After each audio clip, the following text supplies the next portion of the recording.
இல்ல நீங்க ஒரு ஸ்டேட்மென்ட் போன இன்டர்வியூல நீங்க ஒரு ஸ்டேட்மென்ட் கொடுத்தீங்க, விஜய் ஏன் பேசல விஜய் ஏன் பேசலன்னு சொன்னீங்க. விஜய் பேசிட்டாரு, இப்ப புசியானந்த் ஏன் பேசலன்னு கேக்குறீங்க. ஒரு நிமிஷம், ஒரு உண்மையான தலைவரா இருந்தா அவர் போய் பார்க்க சொல்லுங்க சார். ஒரு நிர்வாகிகளோ, ஒரு மாவட்ட செயலாளரோ, ஒரு கிளை கழக நிர்வாகிகளோ அன்னைக்கு நடந்த சம்பவத்துக்கு அப்புறம் ஒருத்தர் கூட ஹாஸ்பிட்டல்ல போல சார். இவங்க எல்லாம் எப்படி சார் வந்து மக்களையும் தமிழகத்தையும் காப்பாங்க அப்படின்னு சொல்றீங்க? நீதிமன்றம் சொல்றதோட நோக்கம் என்னன்னு தான் நான் கேட்க வரேன். நீதிமன்றம் சொல்றதுன்னா அது அவங்க நோக்கம் என்னன்னு சொல்லி எங்களுக்கு தெரியல. அவங்க என்ன வேணாலும் சொல்லலாம். பட் தமிழக கேடர்ல உள்ள அதிகாரிகள் தானே, தமிழக அரசுல வேலை பார்க்குற அதிகாரியை தானே நியமிச்சிருக்காங்க. வேற மற்ற மாநிலத்தோட நிர்வாகிகளை யாரையோ இல்ல ஐபிஎஸ் அதிகாரியோ ஐஏஎஸ் அதிகாரியோ யாரையும் நியமிக்கல.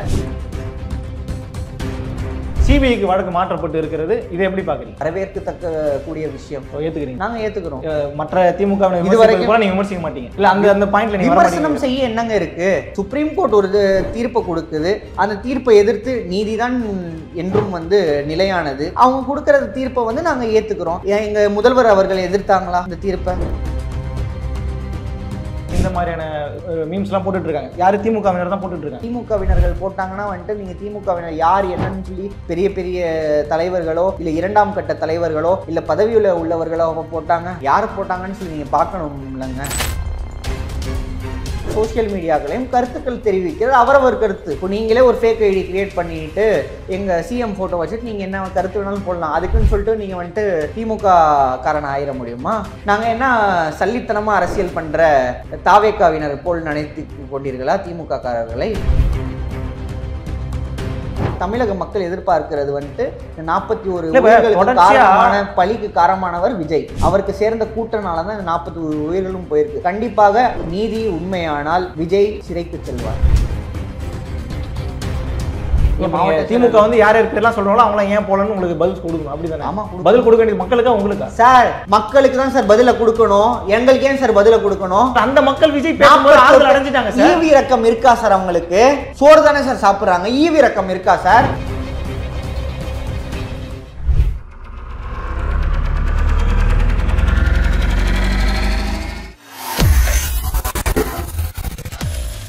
வேலை வேண்டுமா? ப்ளூ ஓஷன் இருக்கிறது. 10th 12th டிப்ளமோ டிகிரி படித்தவர்களுக்கு உணவு, தங்குமிடம், இஎஸ்ஐ, பிஎஃப் இன்சூரன்ஸ் உள்ளிட்ட சலுகைகளுடன் அனுபவத்திற்கேற்ற நல்ல சம்பளம் 15,000 முதல் 30,000 வரை. பெண்களுக்கு முன்னுரிமை. 2,000க்கும் மேற்பட்ட வேலை வாய்ப்புகள் உள்ளன. இப்போதே தொடர்பு கொள்ளுங்கள். Blue ocean.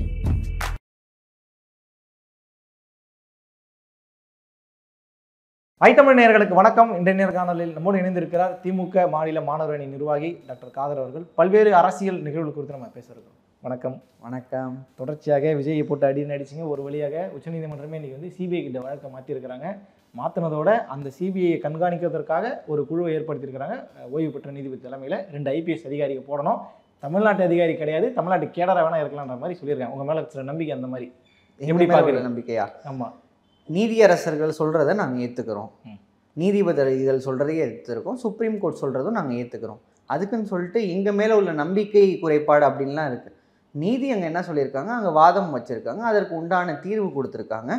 அதை வந்து தமிழக அரசு வந்து முழுமையாக ஏற்றுக்குது. இல்லை, அந்த நீதிமன்றம் எங்கள் மேலே உள்ள நம்பிக்கை இல்லைன்னு சொல்லி எதுவும் வாக்கியத்தை அங்கே பயன்படுத்தியிருக்காங்க. தமிழ்நாட்டு அதிகாரிகளை கொண்டு வராதீங்கன்றது காரணம் என்ன? தமிழ்நாடு கேடர்ல உள்ள அதிகாரிகள் இருக்கு. கேடர்ல கொண்டு வரலாம். தமிழ்நாடு கேடர் என்ன? தமிழ்நாடு கேடர்ல உள்ள அதிகாரிகள்னா தமிழ்நாட்டில் அவங்க பல வருஷமா இங்க வந்துட்டு தமிழ்நாடு கேடர்ல ஒரு பப்ளிக் சர்வெண்டா ஒர்க் பண்ணிட்டு இருக்காங்க. அப்படி நீங்க சொல்ல போனால் வந்துட்டு ஏன் மற்ற அதிகாரிகளை போட்டால் தான் அரசுக்கு சாதகமாக இருப்பாங்களா? கேடரில் உள்ள அதிகாரிகள் யாரும் சாதகமாக இருக்க மாட்டாங்களா? அதுலேயே சந்தேகம் வைக்கலாமா? அதுலேயே சந்தேகமாக வைக்கலாமா? என்ன சாதகம்? நீங்கள் அப்படிதான் சார் சொல்ல வரீங்க. அப்போ தமிழக அதிகாரிகளை போட்டால் வந்து நோக்கம் என்னன்னு தான் நான் கேட்க வரேன். நீதிமன்றம் சொல்றதுன்னா அது அவங்க நோக்கம் என்னன்னு சொல்லி எங்களுக்கு தெரியல. அவங்க என்ன வேணாலும் சொல்லலாம். பட் தமிழக கேடரில் உள்ள அதிகாரிகள் தானே, தமிழக அரசில் வேலை பார்க்குற அதிகாரியை தானே நியமிச்சிருக்காங்க. வேற மற்ற மாநிலத்தோட நிர்வாகிகளை யாரையோ இல்லை ஐபிஎஸ் அதிகாரியோ ஐஏஎஸ் அதிகாரியோ யாரையும் நியமிக்கல.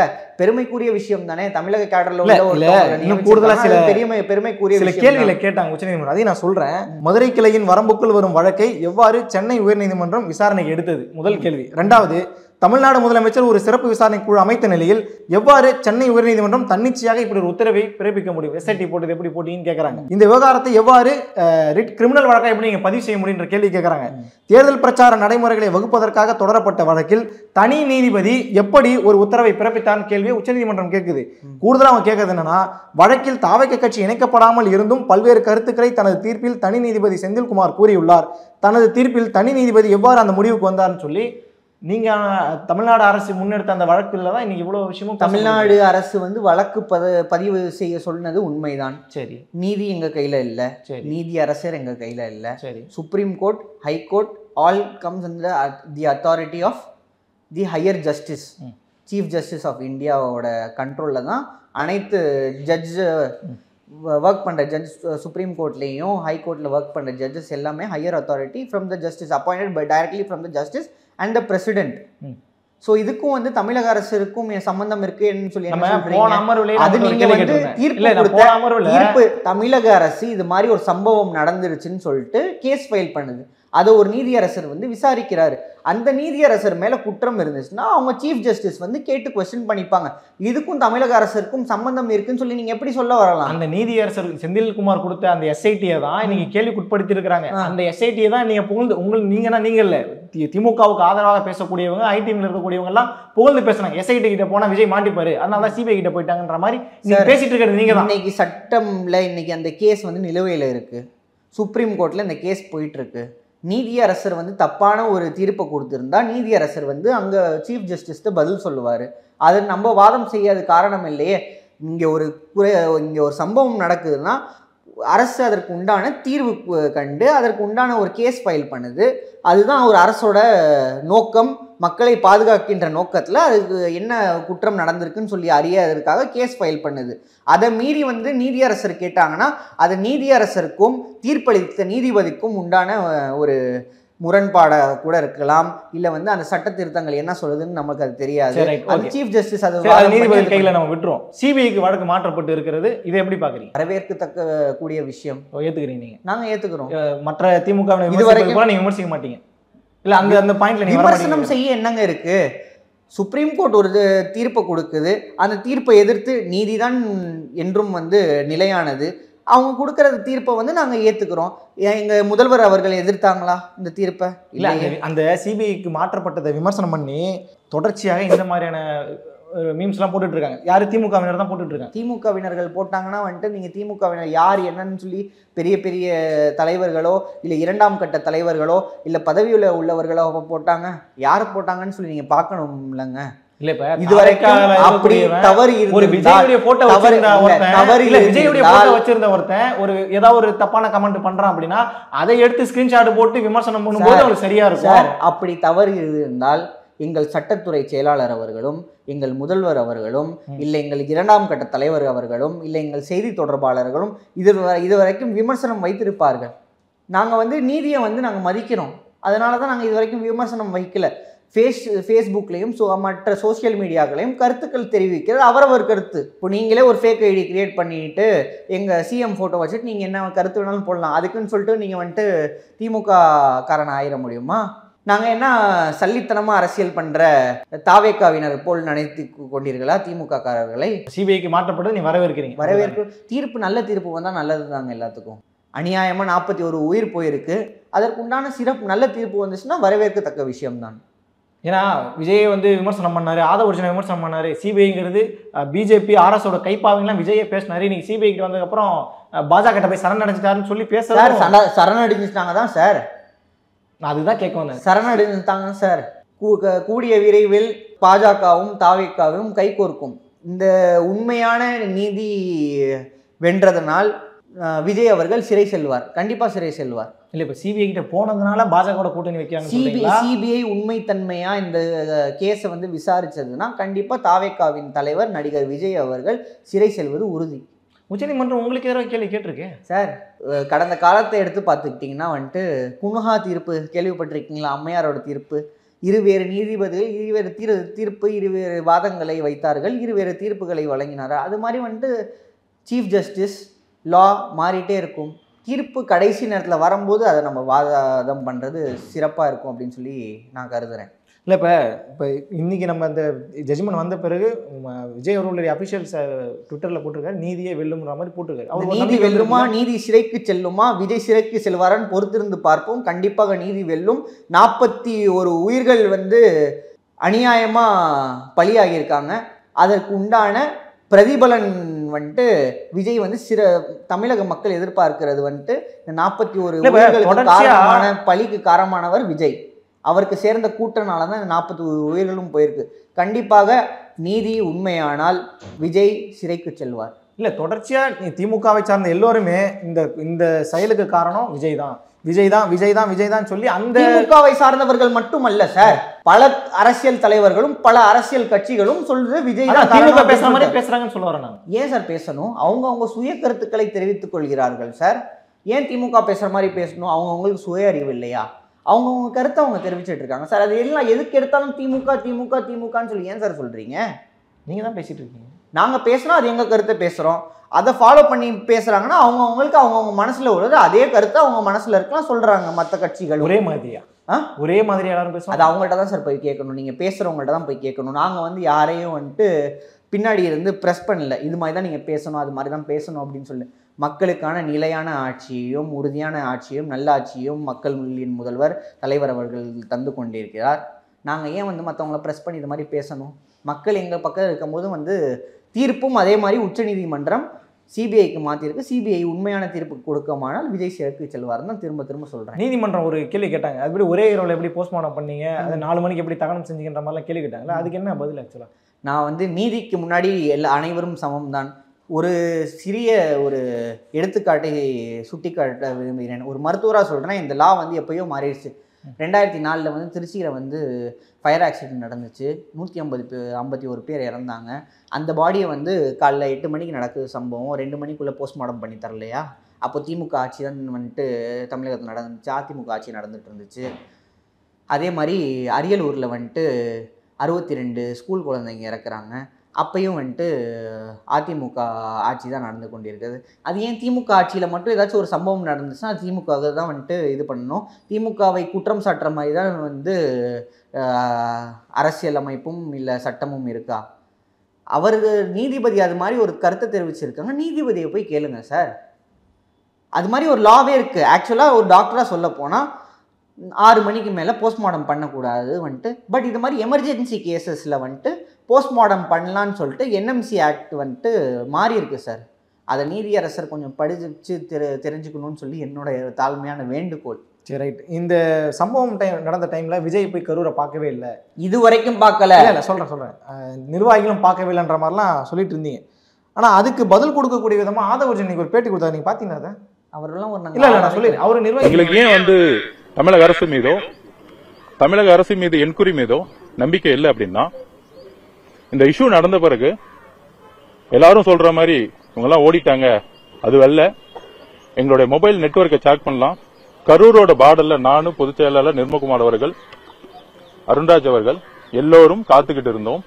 காவல்துறை வர வேணாம், வந்தா கலவரம் வரும், நிறைய பிரச்சனை நடக்கும்னு வலியுறுத்தினாங்க. அதையும் நாங்க தாக்கல் பண்ணுவோம். காவல்துறை வலியுறுத்தி இருக்காங்கன்னு சொல்லி எதுவும் செய்தி இருக்கா? மனிதாபிமானம் இல்லாத ஒரு மனுஷன் சார். மக்கள் இத்தனை பேர் 41 உயிர்கள் பறிக்கப்பட்டிருக்கிறது. 3வது நாள் கூடைப்பந்து ஆட்டத்திற்காக போனவர் தான் சார். ஒரு ஈவு இரக்கம் இல்லாத ஒரு மனிதன். கேட்டீங்களா இல்லையா? 3 மனிதர் அங்கதான் நின்றுருக்காரு. உங்க போலீஸ் தான் விடலையா? எங்க நின்றுருக்காரு? அந்த கரூர் பார்டர்ல அவர் நான் முடிஞ்ச மொபைல்ல செக் பண்ணுங்கன்றாரு. நான் திருச்சியை சார்ந்தவன், கரூரோட பார்டர்ல இல்ல. அவர் திருச்சி எங்க நின்றுருந்தாருன்னு சொல்லி நான் இதுவரைக்கும் கரெக்டா அந்த பின் பாயிண்ட் பண்ணுவேன் அவர் எங்க இருந்தார் அப்படின்னு சொல்லி. இப்ப யார் சொல்றது ஏத்துக்கிறது? நாங்க பின் பாயிண்ட் பண்ணட்டுமா? டவர் ட்ராக் நான் இன்கேஸ் அடுத்த பேட்டி நான் இருந்தேன்னா நான் அதை ரிலீஸ் பண்ணட்டுமா அவர் எங்கே இருந்தார் அப்படின்னு சொல்லி? திருச்சி மாவட்டத்திற்குள் இருந்தார் ஆதவ் அர்ஜுனா. கரூர் சரௌண்டிங்கில் புசி ஆனந்த் அவர்களும் இல்லை, ஆதவ் அர்ஜுனா அவர்களும் இல்லை, ஐஆர்எஸ் அருண் அவர்களும் இல்லை. எல்லாம் திருச்சிக்குள்ளே வந்துட்டாங்க. அதுக்கப்புறம் எங்கே போனாங்கன்னு சொல்லி அவங்க செல்ஃபோன் டவர் ட்ராக் பண்ணால் இது வரைக்கும் சுவிட்ச் ஆஃபில் தான் இருக்குது. இது வரைக்கும் சரி, இது மாதிரி ஒரு சம்பவம் நடந்துருச்சு, இது வரைக்கும் ஏன் சார் புசி ஆனந்த் பேட்டி கொடுக்கல? ஏன் சார் மக்களை சந்திக்கல? தவறு அவங்க மேல இருக்கனால தானே சார் இது வரைக்கும் ஓடி சார் விஜய் பார்த்துட்டு பேசியிருக்காரு சார், வீடியோ காலில் பேசிட்டு இருக்காரு. யாரு? 41 குடும்பத்தையும் பேசிட்டாரு, மன்னிப்பு விஜய் கேட்டிருக்காரு, பேசுறாரு. ஆறுதல் சொல்லியிருக்காரு. விஜய் பேசுறாரு. சம்பவத்துக்கு முழு காரணம் யாரு? நீங்க ஆரம்பத்துல கூட்டம் இல்ல, நீங்க ஒரு ஸ்டேட்மென்ட் போன இன்டர்வியூல நீங்க ஒரு ஸ்டேட்மென்ட் கொடுத்தீங்க, விஜய் ஏன் பேசல விஜய் ஏன் பேசலன்னு சொன்னீங்க. விஜய் பேசிட்டாரு, இப்ப புஷியானந்த் ஏன் பேசலன்னு கேக்குறீங்க. ஒரு நிமிஷம், வீடியோ கால்ல பேசின ஆறுதல் போதுமா? 16-17 போறாரு சார், அனுமதி கேட்டிருக்காரு சார், உங்க டிஜிபி கிட்ட அனுமதி கேட்டிருக்காரு. சரி, 16-17 போறதெல்லாம் செய்திகள் வந்திருக்கு. சரிங்க, வேற பண்ணணும், என்ன பண்ணணும் சொல்லுங்க. வீடியோ கால்ல பேசினா எல்லாமே சரியாயிடும் சார், நேர்ல போய் பார்க்க போறாரு சார். கட்சியின் பொதுச் செயலாளர் எங்க போனாரு? இன்னைக்கு உள்ள பேசுறாருல ஆதவ அர்ஜுனா எங்க இருக்காரு? டெல்லியில இருக்காரு. ஏன் போல? அவரும் பெரிய ஸ்டார். அவருடைய தலைவருடைய வழிகாட்டல் மட்டும் தான் டெல்லியில கோர்ட்ல கேஸ் நடக்குது, அங்க போய் பாக்குறேன்னு சொல்லி அவரே பேசுறாரு. அருண் ஐஆர்எஸ் ஏன் போல? ராஜ்மோகன் வாய்க்கிலேயே பேசுறாருல, ஏன் போல? திமுக யார் யார் பேர்லாம் சொல்றாங்களோ அவங்களாம் ஏன் போலன்னு உங்களுக்கு பதில் கொடுக்கணும், அப்படிதானே? ஆமா, பதில் கொடுக்க வேண்டியது மக்களுக்கா உங்களுக்கா? சார், மக்களுக்கு தான் சார் பதில கொடுக்கணும், எங்களுக்கு ஏன் சார் பதில கொடுக்கணும்? சார், அந்த மக்கள் விஜய் பேசும்போது ஆறுதல் அடைஞ்சிட்டாங்க சார். ஈவி ரக்கம் இருக்கா சார்? அவங்களுக்கு சோறு தானே சார் சாப்பிட்றாங்க, ஈவி ரக்கம் இருக்கா சார்? கட்சி சரி சார், நீங்க இப்ப வந்தா நீங்க உங்க மனசுக்குள்ளே நினைச்சிருக்கீங்க நீங்க ஒரு பிக் ஷாட்ஸ் அப்படின்னு சொல்லிட்டு அந்த கட்சியின் கிளை செயலாளர் ஏன் சார் அந்த மாவட்டத்துல, அந்த கரூர் மாவட்டத்துல தானே சார் நிறைய பேர் இருந்திருக்காங்க, அந்த வட்ட நிர்வாகிகள் ஏன் சார் போய் சந்திக்கல?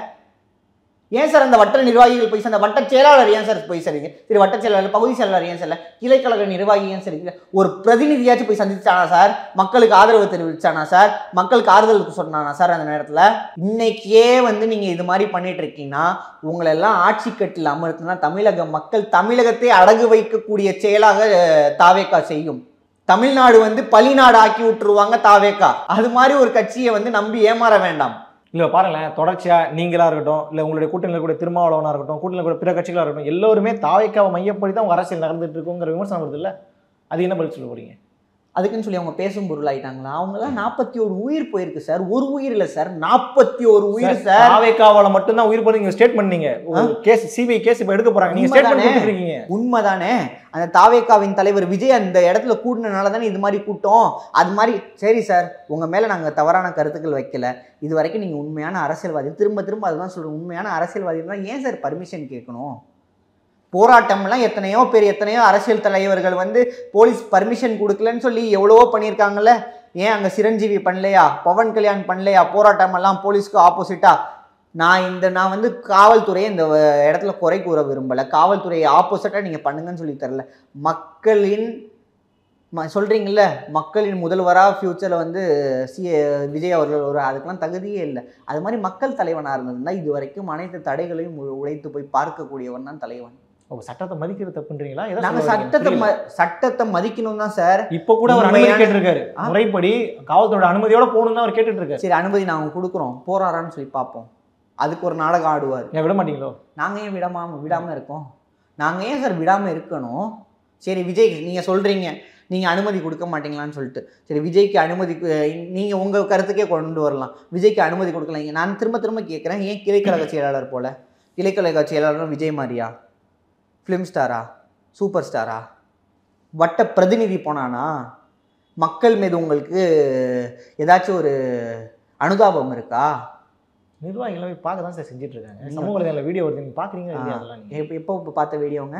எங்கேயோ ஒரு சாவில் போய் இன்னைக்கு நாளைக்கு நேற்று நடக்கிற சாவில் போய் பார்த்துட்டு ஆறுதல் கூடுறாங்களா? 41 பேர் இறந்தாங்க. அந்த 41 குடும்பத்துலேயும் ஒரு குடும்பத்துலேயும் இது வரைக்கும் எந்த நிர்வாகிகளும் போய் பார்க்கல சார். நீங்கள் மாவட்ட செயலாளர் மதியாளனா கைது பண்ணிட்டீங்க, அவருக்கு அடைக்கலம் கொடுத்தாரு, அவரோட நண்பர் பக்கத்து மாவட்ட செயலாளர் நினைக்கிறார், சேலம் மாவட்ட செயலாளர் நினைக்கிறார், அவரையும் கைது பண்ணிட்டீங்க. இப்போ யாரு இப்போ இந்த நேரத்தில் எல்லாருமே ஒரு மாதிரி ஸ்தம்பிக்க வச்சுட்டு போய் பார்க்கல ஆதரவு கொடுத்து நீங்களே ஒரு பயத்தை ஆதரவு கொடுத்தாருன்னு சொல்லி கைது செஞ்சோமா? நாங்க ஆதரவு கொடுத்தா முன்வைக்கக்கூடிய கருத்து யாரு ஆதரவு கொடுத்தான்னு சொன்னா யாரும் கை செய்ய மாட்டாங்க. அவருக்கு அடைக்கலம் கொடுத்தாருன்னு சொல்லி அவரையும் நீங்க கை செய்றீங்கல்ல, அப்ப அந்த மாதிரி ஒரு பயத்தை காமிச்சு அது மாதிரி ஒரு ஸ்டேட்மெண்ட் இருக்காங்க எஃப்ஐஆர்ல, அடைக்கலம் கொடுத்ததுக்காக கைது செய்ய. எஃப்ஐஆர்ல கரெக்டான ஸ்டேட்மெண்ட் தான் பதிவு. நீங்க சொல்றீங்கல்ல, நீங்க ஒரு நெறியாளரா என்கிட்ட கேள்வி கேட்கறீங்கல்ல, அடைக்கலம் கொடுத்தார் என்ற கேள்வி என்ன காரணம்? என்ன காரணம்? சேலம் மாவட்ட செயலாளருக்கு இந்த சம்பவத்துக்கு என்ன காரணம் சொல்லுங்க? தவறான கருத்துக்களை பதிவிட்டு கொண்டிருந்தார் அவர் ஃபேஸ்புக். திமுக யாரும் பண்றது இல்லையா? திமுக யாருமே பண்றது இல்லையா? தவறான என்ன கருத்து அவர் அவதூறு கருத்து பரப்புறாங்க. உண்மை அவதூறு கருத்து. சரி, தாவேக்காரங்களை மட்டும்தான் அரெஸ்ட் பண்ணாங்களா? ஏன் அதிமுக ஆட்சியில இருக்கும்போது திமுக காரங்களை பல பேரை அரெஸ்ட் பண்ணலாம்? அதுக்கு நாங்க இப்படி பண்றோம். நாங்க பழியெல்லாம் வாங்கலையே, சட்டம் அதன் கடமையை செய்து கொண்டிருக்கிறது. இல்லை சார், இப்போ ரெட்பிக்ஸ் ஃபெலிக்ஸ் அவர் ஜேர்னலிஸ்ட்டை கைது பண்ணாங்க. ஏன் கைது பண்ணாங்கன்னா, டைம்ஸ் ஆஃப் இந்தியாவில் ஒரு ஆர்டிகல் வந்துச்சு, அந்த ஆர்டிகலை பற்றி தான் டீட்டெயிலாக பேசினாங்க, அதனால கைது பண்ணாங்கன்ற மாதிரி பிரச்சனை போச்சு. அதுக்கு இப்போ எல்லாருமே பேசுகிறவங்களாம் கைது பண்ணீங்கன்னா அப்புறம் என்ன ஃப்ரீடம் ஆஃப் ஸ்பீச்னு ஒன்று இங்கே இருக்கா? அப்போ அந்த கேள்வி வருதுல்ல இப்போ. சரி, அது மாதிரி ஃபெலிக்ஸ் வந்துட்டு அரெஸ்ட் பண்ணி எப்போக்குள்ளே விட்டாங்க? கேஸ் கொடுத்தது யார் சார்? கேஸ் கொடுத்தது யார்? திமுகவை சார்ந்தவர்களா இல்லை அரசு அதிகாரிகள் கேஸ் கொடுத்தாங்களா? சொல்லுங்கள் சார். ஃபெலிக்ஸ் மேலே கேஸ் பதியப்பட்டுச்சுல, யார் கேஸ் கொடுத்தாங்கன்னு சொல்லி பாருங்க. யார் கொடுத்தாங்கன்னு பாருங்க. திமுகவை சார்ந்தவர்கள். ஏன் சார் திமுகவை நீங்கள் சுட்டி காட்டிட்டு இருக்கீங்க? இந்த விஷயத்தில் அரசை சுட்டி காட்டிட்டு இருக்கீங்க. நடக்குது எங்க ஆட்சி கீழே தான் இவ்வளவு நடக்குது. எங்க ஆட்சி சார், காவல்துறை அதன் கடமையை செய்து கொண்டிருக்கிறது. நீங்க போய் கேஸ் கொடுத்தாலும் அக்செப்ட் பண்ணுவோம், நாங்க போய் கேஸ் கொடுத்தாலும் அக்செப்ட் பண்ணுவோம். அதுதான் உண்மையான நீதி, உண்மையான காவல்துறை. யார் கேஸ் ஃபைல் பண்ணியிருக்காங்கன்னு சொல்லி அக்செப்ட் முதல்ல ஆராயுங்க சார். திமுக காரன் போய் பண்ணானா இல்லை தமிழக அரசில் யாராச்சும் செயலாளரோ யாராச்சும் முதன்மை செயலாளரோ போய் பண்ணாங்களா? இல்லை, அதான் கேட்க. காவல்துறை யார் வழக்கு கொடுத்தாலும் சரியான முறையில் எடுத்து ஆராய்ந்து கண்டிப்பாக எஃப்ஐஆர் பதிவு செய்யப்படும். சரி, அப்போ இந்த இன்னொரு கேள்வி நான் கேட்க நினைச்சதுன்னா, என்டிஏ கூட்டணியில் விஜய் போக போறாருன்ற மாதிரி ஒரு கண்டிப்பாக விமர்சனத்தை தொடர்ச்சியாக திமுக தான் வச்சுட்டு இருக்கு. உங்களுக்கு நல்லாவே தெரியும் யார் வைக்கிறாங்க, நல்லாவே தெரியும், வச்சுட்டு இருக்கீங்க. ஏன் இப்போ அவரை பாஜக தள்ள வேண்டிய தேவை உங்களுக்கு என்ன இருக்கு? ஏன் நாங்கள் ஏன் தள்ளணும்? நீ தான் சொல்லிட்டு அதுக்கு உண்டான வேலைகள் அங்கே போயிட்டு இருக்கு சார். சிபிஐக்கு மாறினதை சொல்றீங்களா இல்லை அதுக்கு முன்னாடி இல்லை சொல்றீங்களா? இதற்கு முன்னாடியே தாவேகாவின் தன்னைத்தானே தலைவர்கள் என்று கூறிக்கொள்ளும் சிலர் போயிட்டு 2-3 பெரிய பெரிய கட்சிகள்கிட்ட கூட்டணி வச்சுக்கோங்கன்னு சொல்லி பேசினாங்க. அவங்க எல்லாம் கழட்டி விட்டாங்க. கடைசி வந்துட்டு எங்கள் சவுப்பெட்டி ஏற இடத்துக்கு தான் போய் ஆகணும். அங்கேயே போய் சேர்ந்துட்டாங்க. கூடிய சீக்கிரம் வந்துட்டு நான் சொன்ன மாதிரி முன்னாடியே பல இன்டர்வியூஸில் சொன்ன மாதிரி அதிமுகவும் தாவேக்காவும் சவப்பெட்டியில் ஏறிவிடும். ஏன்னா எடப்பாடி பழனிசாமி ஒரு பக்கம் சொல்றாரு, அஸ்திவாரம் போட்டாச்சு, இந்த கூட்டணிக்கான அஸ்திவாரம் போட்டாச்சுங்கிற மாதிரி குடியரசுக்காங்கன்னு சொல்றாரு. நல்லது தானே, அவங்க ஒரு கூட்டணி திரண்டாங்கன்னா பெரிய நல்லது தானே, த்ரெட்டா மாறுவாங்கன்ற மாதிரி யாருக்கு உங்களுக்கு நல்லதான் தெரியுங்களா? எங்களுக்கு நல்லதுதான். பிஜேபி, தாவேக்கா, அதிமுக, திமுக ஸ்வீப் பார்ப்போமே. நான் சொல்லல, விமர்சனம் அப்படிதான் வந்துட்டு இருக்கு. வரட்டும், 200 நாங்கள் வென்று காட்டுவோம்ல. 200 எங்கள் தொண்டர்களின் உழைப்பும் எங்கள் கட்சியை சார்ந்தவர்கள் உழைப்பும் என்னென்று தமிழக மக்களுக்கு தெரியும். தமிழக முதல்வர் மக்களுக்கு என்னென்ன நல்லது பண்ணிட்டு இருக்காங்களோ மக்களுக்கு தெரியும். மக்கள் தீர்ப்பை மகேசன் தீர்ப்பு. 2026 200 தொகுதி குறையாமல் திமுக வந்துட்டு பெரும்பான்மையுடன் ஆட்சி அமைக்கும் என்பது ஆணித்தனமான கருத்து சார். இப்போ சிபிஐ கிட்ட மாற்றப்பட்ட இந்த வழக்கில் வந்து உங்களுக்கு எந்த தனிப்பட்ட கருத்துலாம் கிடையாது, அது விமர்சனம் இல்லாமல் ஏற்றுக்கிறீங்க? எங்கள் தலைவரோ எங்கள் முதல்வரோ எங்கள் துணை முதலமைச்சரோ இதற்கு ஏதாச்சும் எதிர்ப்பு தெரிவித்தாங்களா? இல்லை, அவங்க எப்பவுமே பேச மாட்டாங்க. இல்லை, திமுகவை சார்ந்த நீதித்துறையை சார்ந்தவர்கள் யாரும் எதிர்ப்பு தெரிவித்தாங்களா? இல்லை. அப்போ இது வரவேற்கத்தக்க செயல் தானே. நீதியாக நாங்கள் வந்து மதிக்கிறோம். விரைவில் குற்றவாளிகள் பிடிக்கப்படும் நம்புறீங்க? உண்மை. தாவேக்காவின் தலைவர் விஜய் அவர்கள் கைது செய்யப்படுவது உறுதி. நீங்க தீர்ப்பு வாசிட்டீங்க. நான் ஏன் வாசிக்கணும்? இல்லை, அதான் முன்முடிவு வரீங்களா? இந்த முன்முடிவு தான் உண்மையான தீர்ப்பு வழங்கினால் தாவேக்காவின் தலைவர் நடிகர் விஜய் அவர்கள் கைது செய்யப்படுவார். இப்போ ஸ்டேட்மெண்ட்டாகவே வச்சுக்கலாம். உண்மை வச்சுக்கோங்க. சரி, ரைட். பல்வேறு செய்திகளை பகிர்ந்தமைக்கு ரொம்ப நன்றி. நன்றி.